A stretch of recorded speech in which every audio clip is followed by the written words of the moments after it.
We now return to Desertwood Days with Kathy Blaze, sponsored today by Dork Publishing. Learn more at dorkpublishing.com. Welcome back to Desertwood Days, and today I am here with one of the most talented chefs here in Arizona, Miss Darlene Smith. Hello there. Hey, how are you? Good. How are you? Good. Good to see you. You look Good so to pretty. see you. Yes. Been a while. Yes, it has. Oh my goodness. Yes. Let me get these pillows Okay. settled here.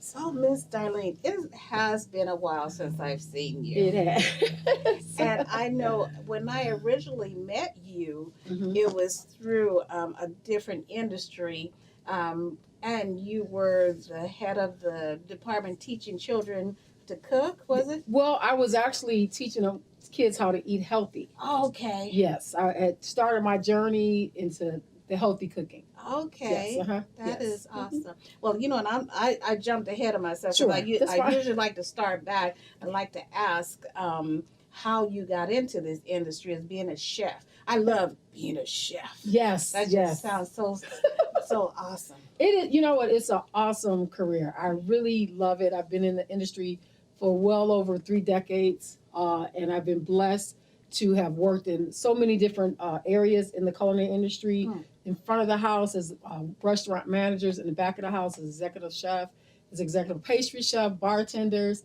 all that. I had my own catering business, all kind of things. So Right. I have really been on a journey. But I started it when I in my early 20s. Mm. I was entertaining at the house, and I wanted to learn some different things to cook. Right. And so I had always been a pretty good cook, a home cook. Uh-huh. But I'm like, let me just go to a cooking school in the evening. Oh. And so I went to the local vocational center school, and I took some cooking classes. Mm. And then shortly after that, the chef there was like, "You have a natural talent. I don't know why you're not cooking in the industry, because you have your taste buds are all this off the chain. You know how things are supposed to look, how they taste." And he's like, "You ever thought about being a chef?" And at the time, I was newly married, and I was working in the chemical industry. Oh, big difference. Big difference. Big difference. Making very, very good money in my early 20s. And I mentioned to my husband. He's like, no. He said, just stick. We have a plan. Right. We're gonna. You know how you Yeah. have things planned out. We're gonna do this, and that. And then my spirit was like, no, I want to do this. I want to go. I want to further this Right. and see where it goes. And so anyway, make a long story short. I finished that program, and then they gave me a scholarship. I actually won a scholarship Oh, okay. to a prestigious culinary school in Michigan. Okay. Won 5 gold medals, competed in the Culinary Olympics. Nice. So a lot of Nice. stuff. It's a long Yeah. story. That's just a cliff note Right. of where I am. And worked in Michigan for most of my career, over 20 years, several hotels and restaurants and stuff like that. And then I came out here to see how that was. Right. And so I think that's where I kind of met you around that time. Oh, okay. Yeah. So, as a chef, I Mhm. mean, do you enjoy cooking as your profession? I do. Do you? I do. I love cooking. Do you? I love cooking. But what I can say is that a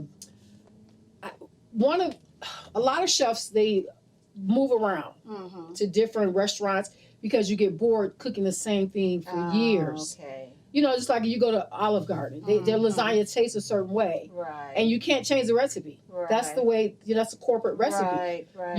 And so I find that by moving around to different restaurants, you learn a lot of different things.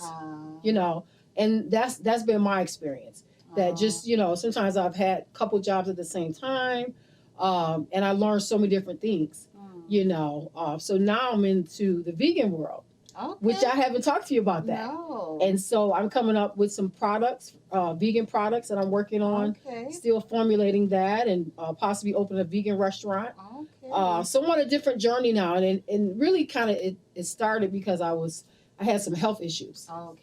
and so I'm trying to get rid of inflammation in my body, Mm-hmm. and what causes a lot of inflammation is animal protein. Mm. And so naturopathic doctor kind of recommended that I do that. Go vegan. Go vegan, you know. So for people that really don't know what vegan is, explain that. Okay, vegan basically means that you're not eating any animal products. You're not eating any chicken, no beef, no salmon, anything that comes from an animal. You're also not eating any byproducts from animals, like any milk, any cheese, any ice cream, stuff like that. It's, you know, it's a whole plethora of different things. Even honey. You know, honey is considered because it's from a bee.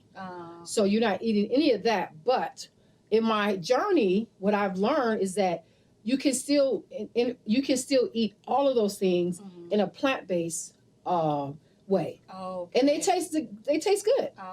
You know what? I have some plant-based burgers that I love from Safeway. Yes. And my friend goes, "You're just eating grass." I'm like, "But that's some delicious grass." It's delicious grass, right? Exactly. It's all about how you season it, right? Because it's like I tell people, you can have a chicken breast and not season it well, and it just don't really taste like anything. Speaking of chicken breast, for someone that's not don't cook or don't like to cook. Yes. So how would they see? What should they have in their cupboard to season that piece of chicken? The chicken. Well, I would definitely go with aromatics, which are like garlic, granulated garlic, granulated onion. Those are the two main things. Two of my favorites. Two of your favorites, okay. And then you also need some salt and pepper. Okay. So and I tell people, get the best quality salt and pepper that you can get, because there's more than the iodine salt. Right. A lot of people still buy that. Yeah. Because there are like thousands of different salts. Because you know, salts come from every body of water all over the world, and so whatever you can afford, you know,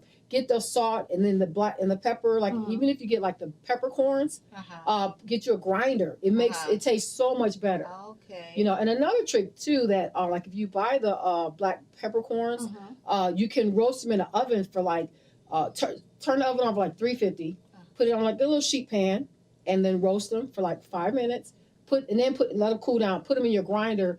Your food tastes so much better. That is awesome.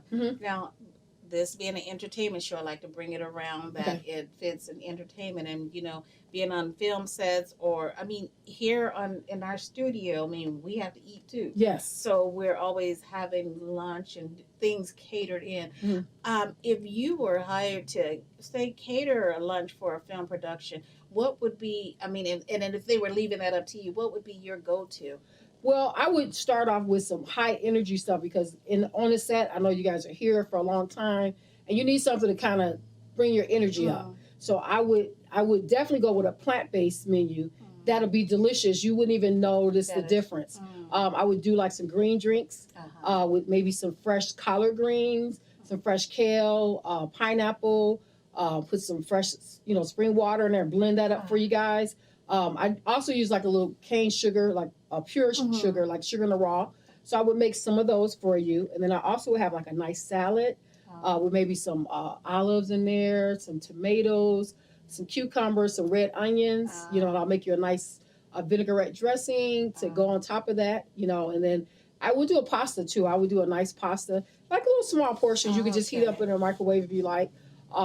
With some, you know, marinara sauce, fresh roasted tomatoes or something like that, you know, something along that line, you know. Because, you know, you have to, I mean, of course, you send around to the cast and ask, I mean, what don't they eat if they're allergic to something?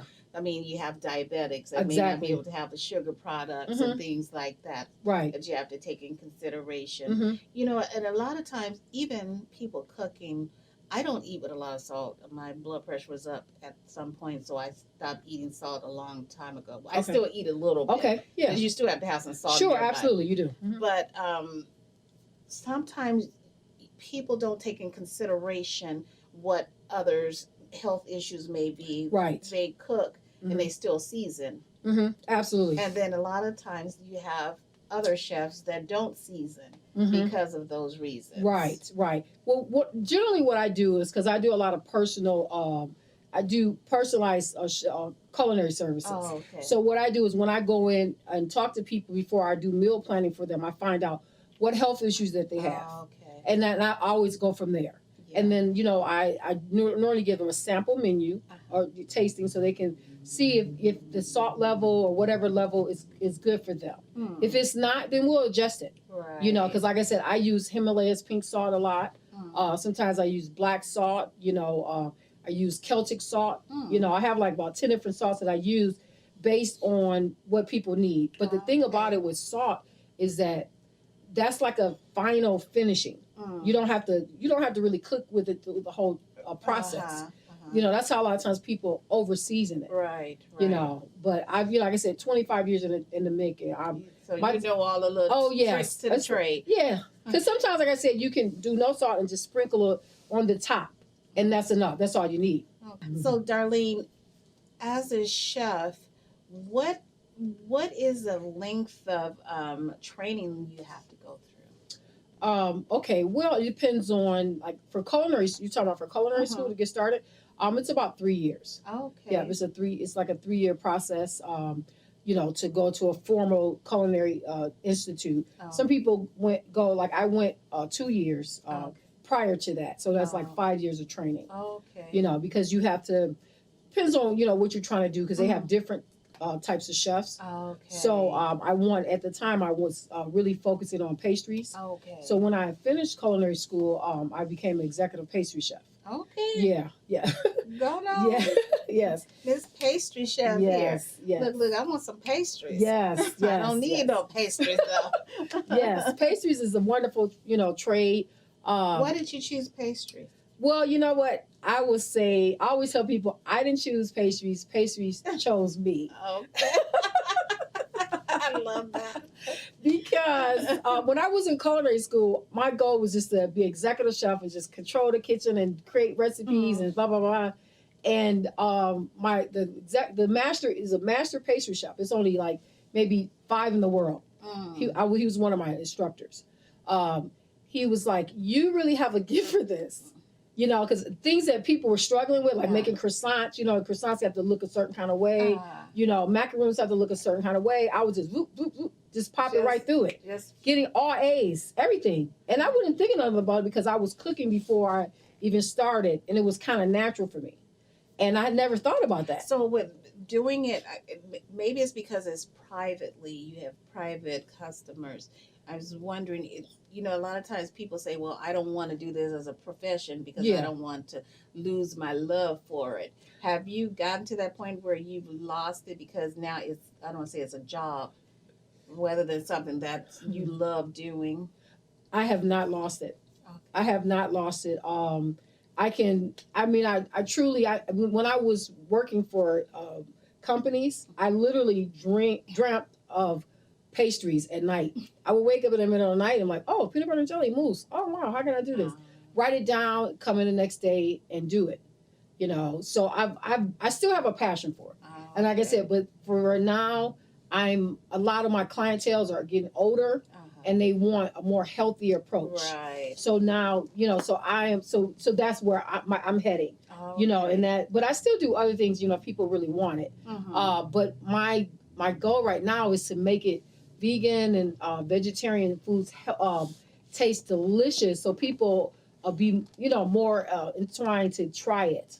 Because like I said, I think right now it still has a negative indentation that is not good. Right. So I got a question. Okay. So Kathy has this sexy date Saturday night, and she wants to create this amazing dinner, vegan dinner. Okay. What would you suggest? Oh, wow. Okay. First of all, you have to hire me, a person like myself that know how to cook. She said I can cook. Right. Okay. But no, I'm just teasing. Okay. So I would go with, if you have like maybe a 3-course meal. Okay. Well, let's say if I'm hiring you, what would you cook? Okay. For my sexy dinner? Okay. For your sexy. Yeah. Because if you're sexy, you could just, have me come in and do your thing and whatever. Okay. So basically, I would start with a nice soup, to start off everything. Of course, we'll have wine, or some champagne and some strawberries waiting for you at the table when you and your sexy day get there, And so we'll have a nice soup, like if it's summertime, we could do like a nice cucumber mint, chilled cucumber mint soup. Sounds good. That's so delicious, and then we could, go into like maybe a nice baby lettuce salad with some cucumbers that's cut really, really thin, that's tossed in like a cilantro, lime, on one side, and some tomatoes fresh from the garden, organic, of course. And then I always make fresh dressings. And then like for dinner, we can have like a polenta with some vegan cheese mixed in there with some fresh herbs in there as the base. And then for on top of there, I could put like a nice mushroom, nice portobello mushrooms that I'll marinated, with the salt, pepper, garlic, onion powder, some red wine, and some olive oil, and just seared it on there. And so the natural juices from the mushroom is going to come out. So that's your sauce there. Okay. And so, I'll do some caramelized onions as well with that. So I could serve it on top of the polenta and then put those caramelized onions on there and maybe some grilled asparagus, and you are good to go. I'm full already. That's just one thing off the top of my head, but there's so many other things so many other ways. But that gives you I chose a portobello because a lot of people, they want that filet mignon. So that'll give you, it's not going to taste like a filet mignon, but the flavors that I would create in there, you're going to taste that and you're going to be full because you got the polenta that's going to fill you up, Well, I hear a lot of people say they don't like mushrooms. Okay, all right. Why do you think that is? Because I think people don't know how to cook mushrooms. When you cook mushrooms, you have to cook it to where it's called au sec. Au sec basically means is that you put the mushrooms in the pan, like a saute pan, and cook them until the juices run out. Okay. And then once the juices run out, you keep cooking it. And you then at that point, you can add some really, really thin sliced mushrooms or something, some other vegetables, and toss them in that. Put some fresh herbs and seasonings in there, and then it'll be delicious. She done threw out some names for y'all today. Yes. So yeah, that mushrooms are, you can do, and then the thing about it, there's hundreds of mushrooms. You know what I'm saying? And you pretty much can cook them the same way. You don't want to boil them ever, but you definitely want to saute them, get a little caramelization on there, and a lot of times it tastes just like meat. Sounds good. I'm just sitting there and just imagining that meal. Yeah. So your goal is to open up your pastry, start your pastry business? No, I'm not. I'm not doing pastry. I'm not in the pastry business. No, anymore. I'm sorry. You're vegan. You're vegan. The vegan, yes. Yes. Well, I don't want to do vegan pastries per se. My goal is to do delivery vegan meals to people. Okay. That's my base business. Okay. And then from that, I'll elevate to a vegan restaurant. And just show people. Even like I said, with vegan, I mean, there's a lot of products, things out here that are already vegan. People don't even know. It's just like one of those words that people just kind of throwing out because it's so, it's hip or whatever, yes. And the thing is, they don't even know what vegan really is. They don't. A lot of them don't. Yes. They say I'm vegan, and then you say, well, then I had some salmon last week. Oh, I didn't know that wasn't vegan. Right. Yes. So, I recall a while ago you were also going to start a business with coffee and teas. Yes. Yes. Did you do that? I did do that. I decided I had partnered with someone. I decided to pull back because the partnership didn't work out. Okay. Which is fine. Yeah. But later down the line, that's something that I'll pick up because as an entrepreneur, sometimes you start projects with people. Sometimes it's not the right fit, and you don't know it until you get into it. Right, and it could not be the right time. Exactly. Know. But that's something I definitely love, and I have a lot of fair trade coffee people that I've met from around the world. Right. So eventually, I'll incorporate it to my little thing. One quick, what advice would you give to an aspiring chef? Ooh, be humble. Be humble because that's how you learn. I in my many years of teaching and running restaurants, I can take a dishwasher and turn him into a chef if he's humble. Right. But if you come into the kitchen, if you coming into the kitchen like, oh, I know how to do this, I know how to do this. I see this on the Food Network, and it's like you saw them do that, but that's all you know how to do. Right. But I'm here to teach you why they did it that way. That was my culinary experience, me going to cooking school. Right. Is teach you why you cut an onion this way to caramelize it, why you cook pasta, a certain way, why you don't cover it with the lid, why you cook potatoes a certain way. I'm the why. That is such a major word that needs to be on a resume. That's a skill set everyone needs to have, being humble. Humble. Yes, absolutely. Yes. That is so true. Yes. So where can our audience find you? Well, I like direct contact, so they can check me out on Instagram, Chef Darlene. It's Chef Darlene Smith 602, or they can contact me directly through my email, which is chefdarlenesmith@outlook.com. Okay. Yes, so those are the two major ways I like to direct messaging. Well, it was such a pleasure learning all about Chef Darlene Smith. Yes, thank you. As much as we were able to learn in such a short amount of time, because Yes. I mean that's years Oh, of history there. yes, it is. Yes. Well, thank you for joining us here today. It was such a pleasure to have you. Thank you so much for having me. I really appreciate you. Oh, thank you. And Yes. thank you for joining us here today on Desertwood Days, and we'll catch you next time.